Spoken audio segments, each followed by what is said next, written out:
येशूने शिष्यांना विचारलेला हा एक साधा प्रश्न आहे की लोक मला कोण म्हणून ओळखतात. येशूच्या सेवा काळात प्रभू येशूने लोकांना देवराज्याची सुवार्थ सांगितली, रोग्यांना बरे केले, अनेक चमत्कार केले, मंदिरात उभे राहून अधिकारवाणीने शिक्षण दिले. त्यामुळे प्रत्येक जण वेगवेगळ्या प्रकारे येशूची ओळख सांगत होते. शिष्य म्हणाले, कोणी बाप्तिस्मा करणारा योहान म्हणतात, कोणी एलिया, कोणी संदेष्टा. पण फक्त पेत्रानेच खरे उत्तर देत सांगितले की आपण ख्रिस्त आहात.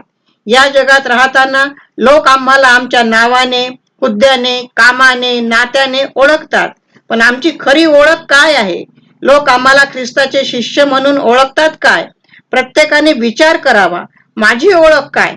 मी डॉक्टर आहे काय? शिक्षक आहे काय? मंडळीचा पाळक आहे काय? कोणी नेता आहे काय? संस्थेचा अध्यक्ष आहे काय? वकील आहे काय?